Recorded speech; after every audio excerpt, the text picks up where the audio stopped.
지난 한 주간 주님 품 안에서 잘 지내셨습니까? 네. 오늘 또 주의전에 나와 함께 예배드리는 우리 모두를 하나님께서 기쁘게 보시고 또 우리의 예배를 받으실 줄 믿습니다.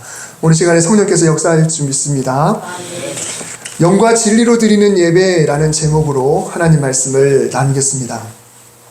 하나님께서는 사람을 하나님의 형상대로 만드셨습니다. 물론 이 형상이 무엇이냐에 대해서 다양한 해석들이 있습니다. 그런데 영이신 하나님을 닮아서 사람에게도 영이 있다. 사람은 영적인 존재다라는 해석은 누구나 동의하고 있습니다.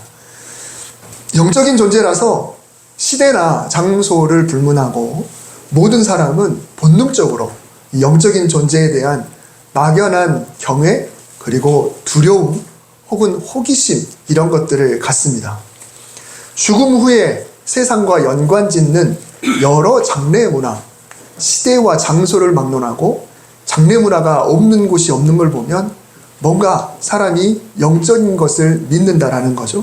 하늘에 있는 해나 달 그리고 별들을 숭배하는 그런 문화, 큰 산이나 바다 또는 오래된 나무, 바위 이런 것들을 신처럼 여기는 그런 의식들은 누가 가르쳐주지 않아도 사람에게 뭔가 영적인 것을 생각하는 그런 영적인 존재다라는 것을 우리가 추측해 볼 수가 있죠.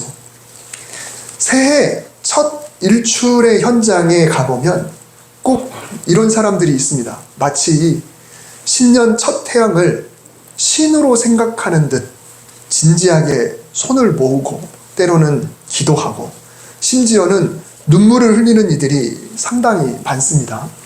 직접 가보지 못하는 분들도 신년 첫 해 뉴스에 보면 어김없이 다양한 해맞이 행사를 우리가 뉴스를 통해 볼 수가 있죠.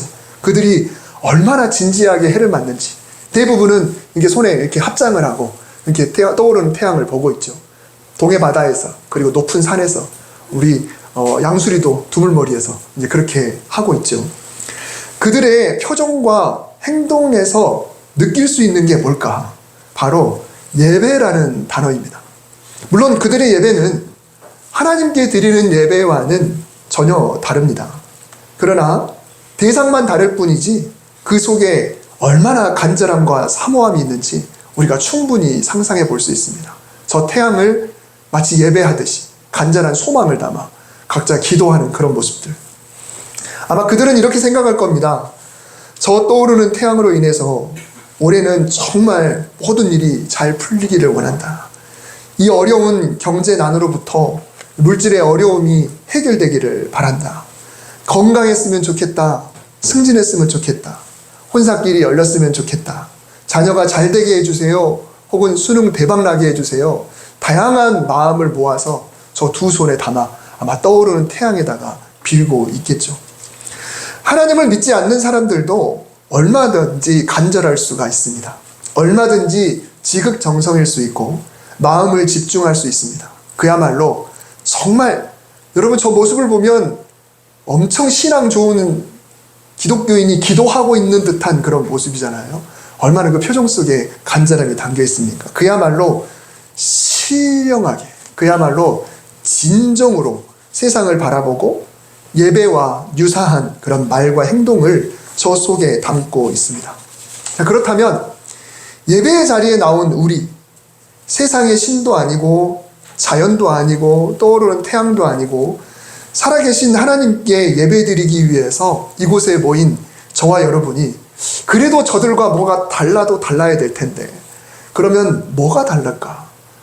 저들의 모습 속에 그리고 우리가 기도하는 그런 자세나 마음 속에 뭔가는 달라야 될 텐데 우리 살아계신 하나님을 믿는 우리의 기도나 그 마음 그런 간절함이 달라야 될 텐데 무엇이 달라야 될까? 오늘 사마리아의 한 여인에게 하신 예수님의 말씀을 통해서 우리가 어떻게 예배드려야 하는지를 함께 점검해 볼 수 있으면 좋겠습니다.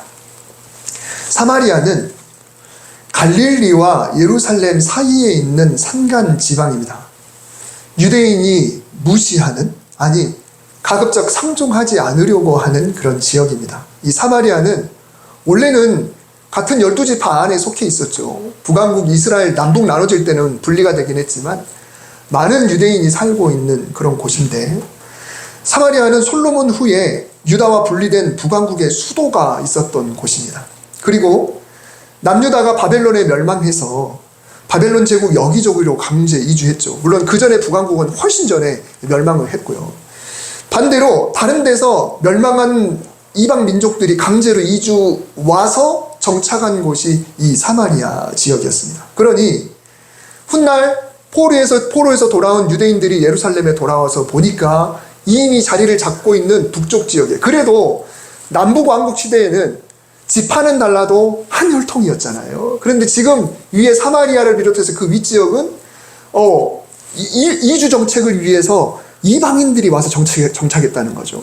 그러니까 그들 사이가 좋을 수가 없습니다. 이 거룩한 땅, 하나님이 약속하신 이 가나안 땅에 어떻게 이방 혈통이 자리를 잡고 있는가, 그게 계속해서 그들 마음속에 불편함으로 다가오고 있었습니다.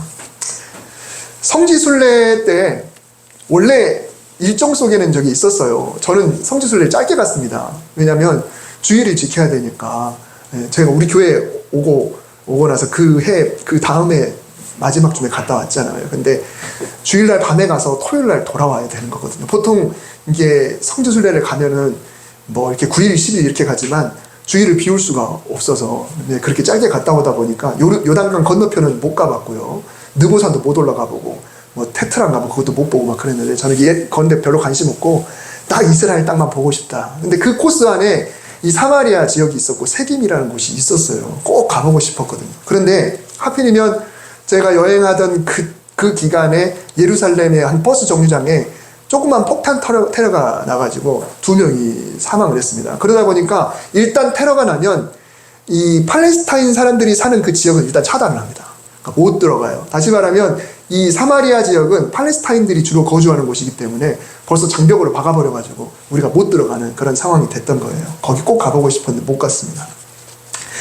그래서 그 대신 제가 그 귀국해서 여러분들에게 비누를 하나씩 드렸잖아요. 그게 그 사마리아의 가장 성황되고 있는 그 성황인 도시인 세겜에서 만든 그 올리브로 만든 그 추출한 그 비누를 여러분들에게 제가 선물로 드렸는데 직접 가보지는 못했죠. 여인과 예수님이 대화한 우물을 야곱의 우물이라고 합니다. 그래서 이 야곱의 우물 기념교회가 있는데요.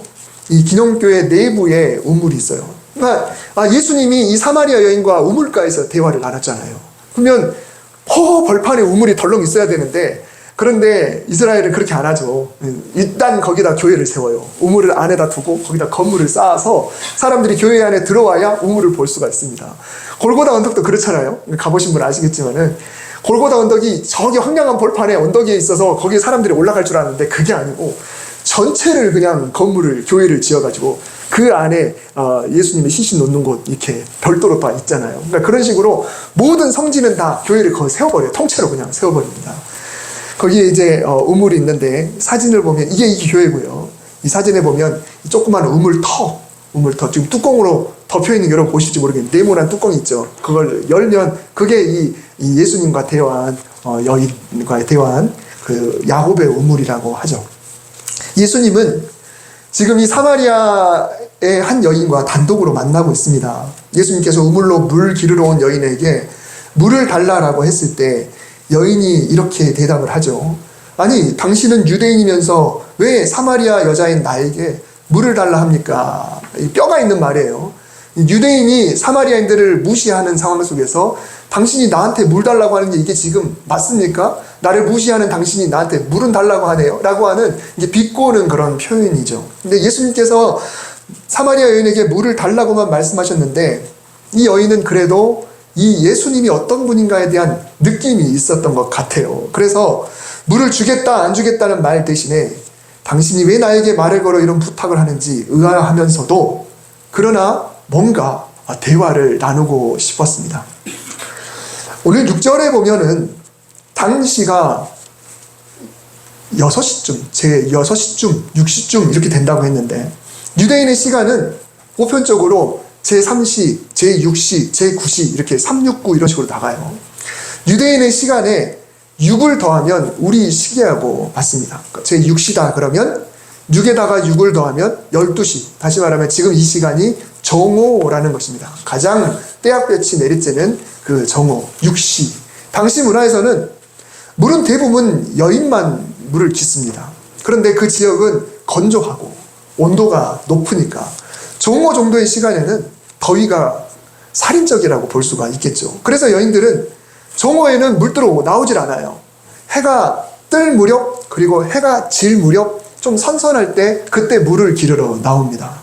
그런데 이 여인은 아무도 오지 않는 시간에 오히려 물을 기르러 왔어요. 그러니까 6시에, 그러니까 정오에 물을 기르러 오면 아무도 없습니다. 너무 더우니까 물 기르러 오는 사람이 없어요. 근데 왜 그랬을까요?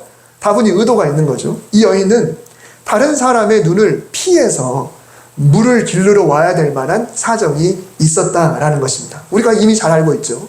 나름대로 5번이나 남편이 바뀌었다라고 해요. 근데 이걸 보고 그냥 물란한 여인 이렇게 볼 것이 아니라 그 당시의 문화 속에서 유대인들은 물론 사마리아 사람들은 유대인까지는 아니어도 그래도 그 고대 근동의 전통 속에서는 그냥 남편이 버리고 싶으면 증서 써주고 버리는 거예요.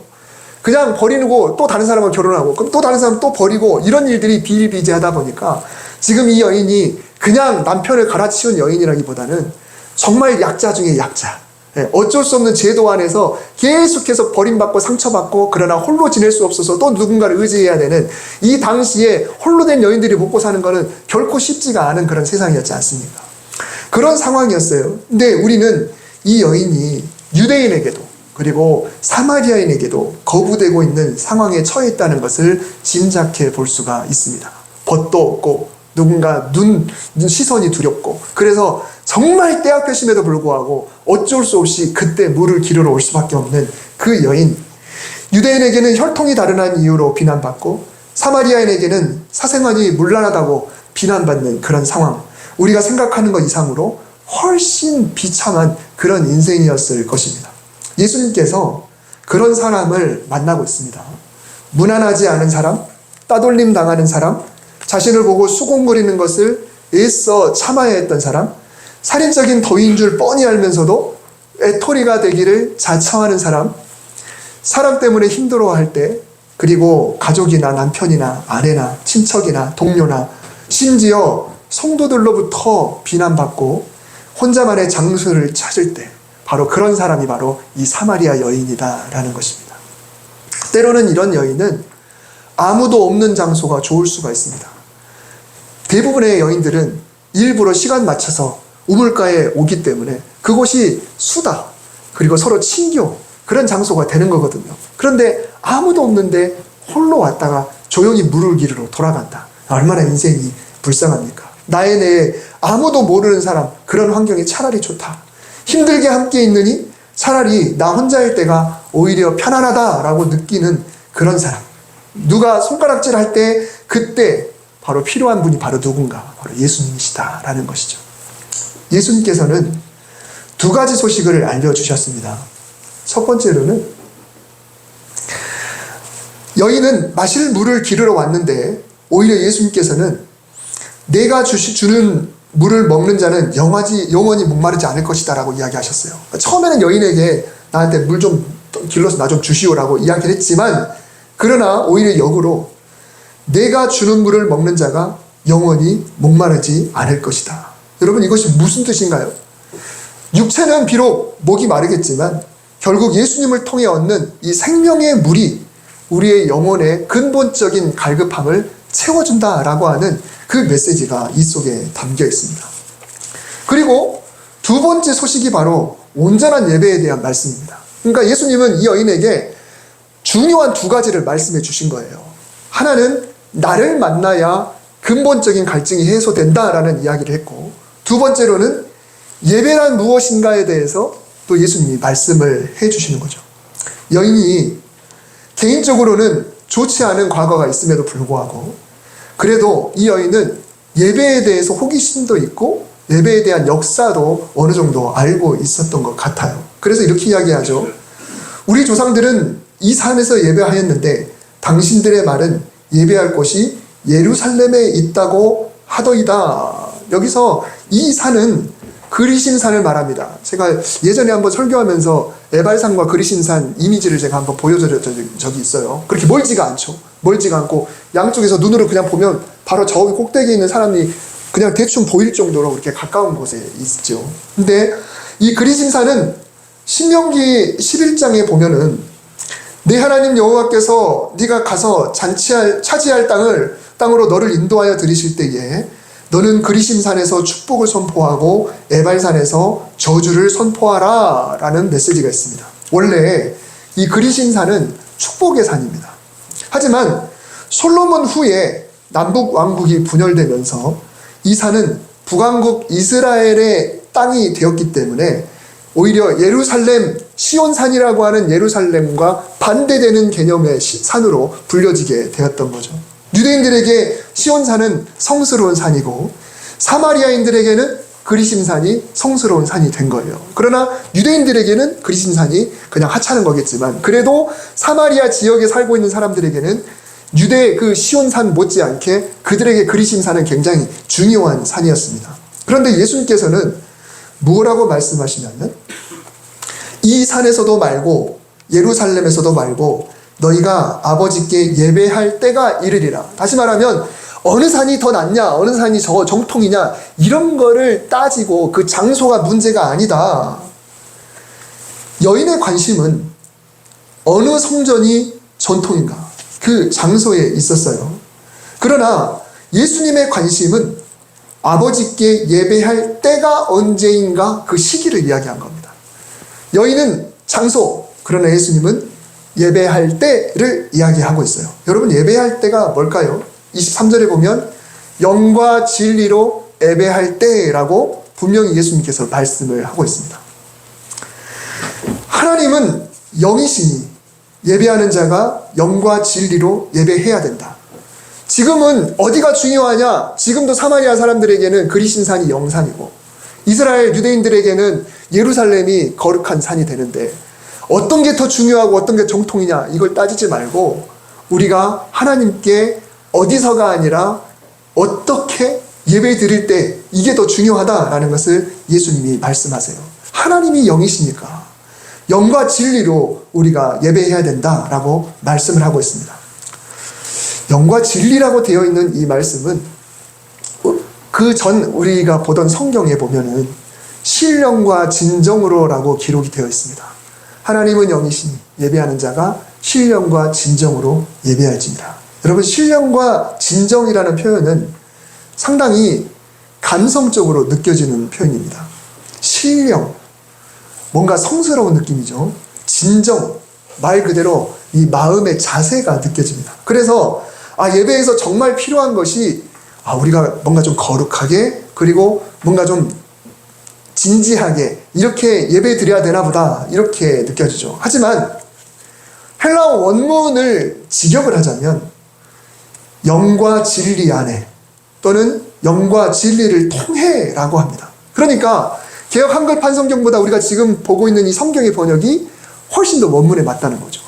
신령과 진정이라고 그러면 뭔가 내 마음 자세를 말하는 것 같아요. 그러나 영과 진리를 통해 영과 진리 안에라고 한다면 그것을 의지해서 드려야 되는 이렇게 바뀌게 되는 거죠. 전자는 내 마음 자세가 되는 거고 후자는 어떤 존재에 대한 것이 되는 거예요. 그러니까 사실은 이 해석이 전혀 다르게 되는 것이죠.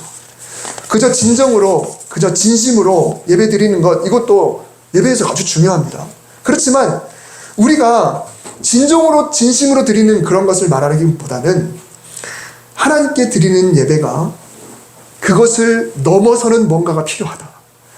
진정으로 진심으로 제가 서두에 이 해돋이를 보여줬던 거는 그들이 하나님을 믿지는 않지만 그들의 표정 속에 정말 진정한 마음, 정말 뭔가 이 성스러운 마음 그런 모습들이 그들에게 보여지잖아요. 그러니까 그냥 신령으로 그냥 진정으로 드리는 것은 굳이 하나님이 아니어도 얼마든지 세상 사람들도 할 수 있다는 거예요. 해돋이의 현장에 보면 충분히 볼 수 있습니다. 수능을 앞두고 여러분 저녁 뉴스를 한번 보면요 이런 장면들이 꼭 나옵니다. 시험 난이도와 시험장의 풍경들 그리고 학생들 교문을 통과하는 학생들의 모습들 인터뷰 이런 다양한 내용이 나오죠. 그런데 꼭 빠지지 않고 나오는 장면이 바로 시험장 대문 앞에 있는 부모의 표정입니다. 그들이 묵주나 혹은 염주나 혹은 교문 거기 창살 위에다가 막 초도 세워놓기도 하고 이러면서 간절히 기도하는 그런 모습 나오고요. 또 사찰이나 성당에서 간절히 기도하는 그런 모습에서 진정이라는 단어가 당연히 떠오릅니다. 저 지금 부모의 마음, 저 엄마의 마음이 얼마나 지금 간절할까? 얼마나 마음속에 진심이 담겨 있을까? 그 안에 그 초 하나 켜놓고 있는 그 마음에 얼마나 진심이 담겨 있을까? 서두의 해돋이와 마찬가지 그런 모습을 우리가 상상해 볼 수 있죠. 정작 오늘 우리가 하나님께 예배드리고 있으면서도 우리의 간절함이라든가 혹은 신령함이라든가 진정함을 수험장 앞에 있는 부모와 비교해 본다면 어떨까요? 여러분, 우리는 그분들보다 못해도 한참 못할 겁니다. 그런 간절함, 그런 모습이 과연 우리에게 있을까? 그런데 다행인 것은 예수님께서 영과 진리로라고 말씀하셨다는 거예요. 너희가 신령과 진정으로라고 말씀하지 않고 영과 진리라고 말씀하셨다. 세상의 그런 간절함이나 세상의 종교와 차별화되는 영과 진리 안에, 영과 진리를 의지해서 그 안에서 예배드리고 기도한다는 것이 얼마나 중요한가. 예수님께서 말씀하신 예배는 세상의 간절함과는 명확히 구별되어야 합니다. 그냥 우리도 간절하게 해야 되는구나. 우리도 그냥 진심으로 해야 되는구나. 아니, 우리는 수험장의 그 학부모들 따라갈 수가 없습니다. 신년 동해안에 떠오르는 첫 태양을 보는 그들의 마음을 따라갈 수가 없어요. 매번 우리가 드리는 예배가 그런 게 과연 가능할까요? 그럴 수가 없는 것입니다. 그러나 예수님께서는 분명히 영과 진리라고 말씀하셨어요. 이거는 단순히 내 마음가짐, 단순하 그냥 내가 신령하게, 단순하게 내가 마음을 담아서 진정으로 이런 차원이 아니라는 거죠. 여러분, 영은 무엇인가요? 영은 곧 하나님의 영, 성령님을 말합니다. 다시 말하면 성령님의 임재가 없는 예배는 하나님께 올리는 예배가 될 수가 없는 것입니다. 하나님이 영이신데 우리도 영적인 존재이기 때문에 육체뿐만이 아니라 우리의 영도 하나님께 나아가야 되는 거예요. 그러나 성령님의 도우심이 있어야 우리의 영이 하나님께 나아갈 수가 있습니다. 자, 그러면 굉장히 어렵잖아요. 내 영을 내가 어떻게 컨트롤할 것이며 내가 어떻게 하나님께 나아갈 수가 있을까? 그것을 우리가 할 수 없기 때문에 우리가 교회에 처음 나오면 우리가 하나님께 기도하는 거예요. 하나님, 오늘 제가 나왔습니다. 하나님, 내 예배를 받으시옵소서. 내 영으로, 내 진리 안에 하나님, 내가 드리는 이 예배를 주님이 받으셔야 합니다라는 기도가 있을 때 나는 모르더라도 내 영이 하나님께 나아가는 그런 예배가 되는 것이죠. 그래서 우리는 예배 드릴 때 성령님의 임재를 구하는 거예요. 성령님, 이곳에 오시옵소서. 그리고 나도 모르지만 내 영을 컨트롤하시고 내 영을 받아주시옵소서라고 우리가 교회에 나오면 반드시 그런 예배가 필요하죠. 그런 기도가 필요합니다. 자, 그러면 진리는 무엇입니까? 진리는 예수 그리스도를 말합니다.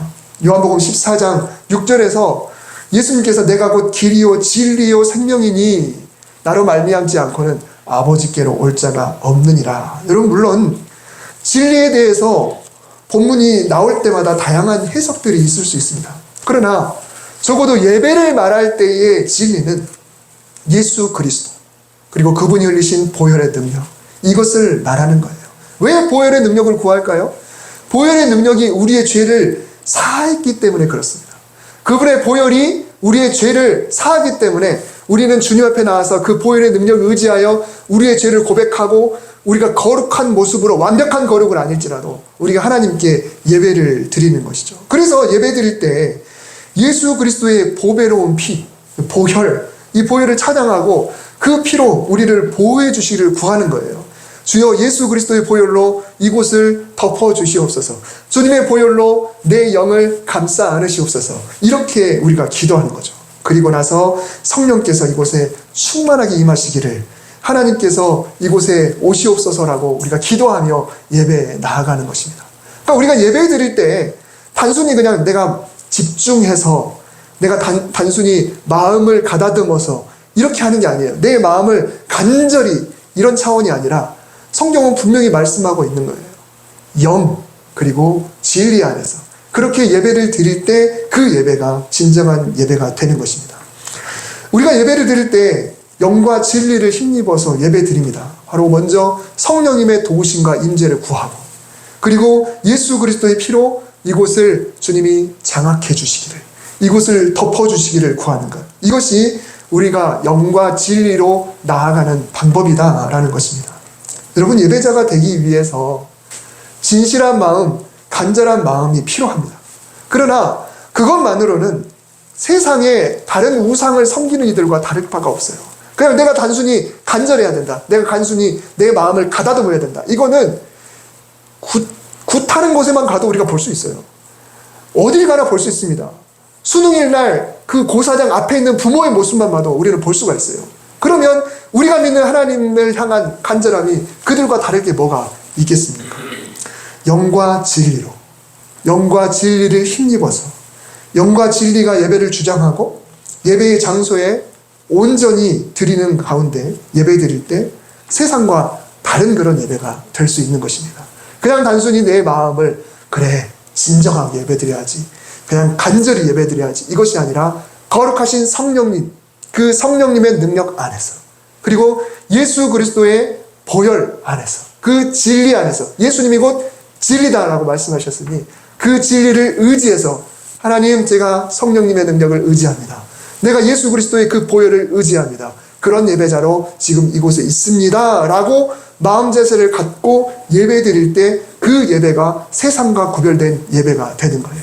이 여인은 장소가 중요했어요. 어디가 더 진정통인가, 어디가 중요한가, 어떻게 해야 되는가. 예수님은 그것이 아니고 예배 드리러 나올 때 너는 무엇을 의지하여 어떻게 예배 드리고 있는가를 질문하고 있다라는 것입니다. 지금 이 시간도 우리는 영 성령님, 진리이신 예수 그리스도, 그 은혜 안에서 이곳에서 하나님께 예배드리고 있는 것입니다. 오늘 본문으로 돌아가서 이 여인이 이 말씀을 듣고 난 후에 진짜 예배가 뭔지를 드디어 알았어요. 그전에는 장소가 중요했어요. 예전에 우리 코미디 프로그램 중에 그런 게 있었던 것 같아요. 장소가 중요해? 라고 그런 게 있었던 것 같은데, 근데 그게 중요한 게 아니고 지금 정말 어떤 마음 자세, 그래서 물동이를 그냥 버려둔 채 마을로 들어갔어요. 이 여인이 지금 왜 왔나요? 사람들의 시선을 피해서, 그때 앞에심에도 불구하고 어쩔 수 없이 그 시간에 나올 수밖에 없으니까 물동이를 가지고 왔는데 물을 길러놓고선 그걸 버려둔 채로 뛰어 들어갔습니다. 그리고 스스로 외톨이가 되기를 거부하고 마을 사람들에게 이 소식을 전했어요. 이게 너무너무 기쁨이었던 거예요. 이 진리가 여기 있구나 라는 것을 깨달았다라는 것입니다. 여러분, 예배가 회복되는 사람은 인생이 회복됩니다. 마음속에 예수 그리스도로 인한 담대함이 생기고요. 그리고 내가 누군가에게 꼭 전해야겠구나, 영혼 구령의 열정이 타오릅니다. 스스로 어두운 곳이나 동굴 속에 들어가서 외톨이로 살았지만은 그러나 그 모든 곳에서 벗어나게 되는 것이죠. 그리고 참된 예배에 대해서 알게 된 단 한 사람 때문에 죽을 수밖에 없는 인생들이 회복되는 그런 놀라운 역사가 일어나게 되는 거예요.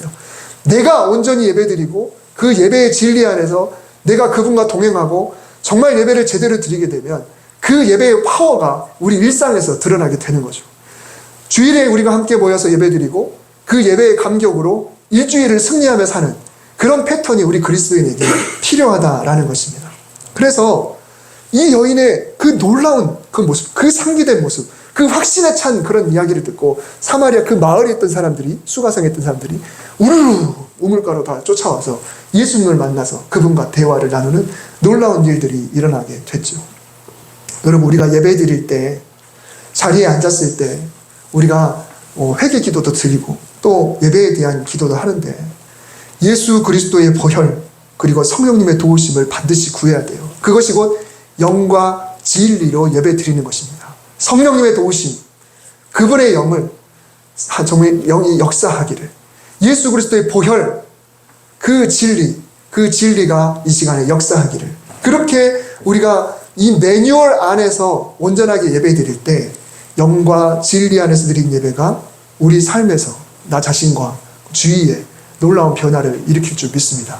오늘 우리가 영과 진리로 성령을, 그게 그냥 내가 혼자 내가 영으로 진리로, 그것이 아니고 성령님을 의지해서 그리고 예수 그리스도의 보혈을 의지해서 우리가 거룩하신 하나님께 예배드리는 그 예배의 회복이 있을 때 이 사마리아 여인의 놀라운 변화가 우리 삶에 일어날 수 있게 되는 것입니다. 그 놀라운 은혜가 우리 모두에게 있게 되기를 주님의 이름으로 축복합니다. 기도하겠습니다. 하나님, 우리가 오늘 성령님의 능력을 얼마나 의지하며 예배드리고 있습니까? 얼마나 그리스도의 보혈, 그 진리 안에서 예배드리고 있습니까? 단순히 마음을 가다듬는다고 온전한 예배가 되는 것이 아니고 성령을 의지해서 그리스도의 보혈을 의지해서 살아계신 하나님께 예배드릴 때 그 예배가 내 인생을 바꿀 줄 믿습니다. 하나님, 우리가 온전한 예배자가 되게 하여 주옵소서. 우리가 1시간 정도 예배드리는 이 장소가 우리의 삶을 완전히 바꾸는 그런 시간과 장소가 되도록 축복하여 주시옵소서. 늘 영과 진리 안에, 성령 안에, 예수 그리스도의 보혈 안에 하나님 앞에 영광을 돌리는 삶이 되게 하여 주시옵소서. 예수님의 이름으로 기도드립니다. 아멘.